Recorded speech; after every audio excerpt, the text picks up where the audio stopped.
সেটা হলো আমরা যখন সংসদে জ্বালানি সংকটের কথা বলি, সরকার দলের তরফ থেকে জ্বালানি সংকট নেই এই কথা বলা হয়, আবার সরকারি যে একটা প্রতিষ্ঠান তারা নির্বাচন স্থগিত করছে জ্বালানি সংকটের কথা বলে। এই জায়গাটাতে একটা সিদ্ধান্ত আসা প্রয়োজন। আসলে কি জ্বালানি সংকটের ইস্যু, নাকি একটা গণতান্ত্রিক প্রতিষ্ঠানকে দলীয়করণ ডাকা হবে সেইটা মূল ইস্যু?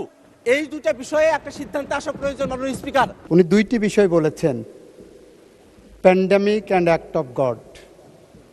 যেটা আনেননি সেটা হলো for any other reasonable cause, আইনের মধ্যে আছে, ওই পার্টটা উনি আনেননি। যতটুকু ওই একটা কবিতায় পড়েছিলাম, তুমি সব বুঝো মানি, যতটুকু বুঝো না ততটুকুই আমি।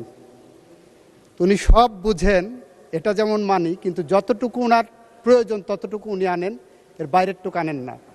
অবশ্যই সংসদের অবশ্যই নির্বাচনে যাওয়ার জন্যই এই 8 সপ্তাহ বা 7 সপ্তাহ 8 সপ্তাহ সরকার দায়িত্ব গ্রহণের পরে, গত 18 মাসে যখন নির্বাচন হয়নি, আমরা দায়িত্ব গ্রহণ করার পরেই বার কাউন্সিলের নির্বাচন উদ্যোগ গ্রহণ করেছি। এবং সেই ব্যাপারে বার কাউন্সিল একটি স্বায়ত্তশাসিত প্রতিষ্ঠান, আপনি জানেন।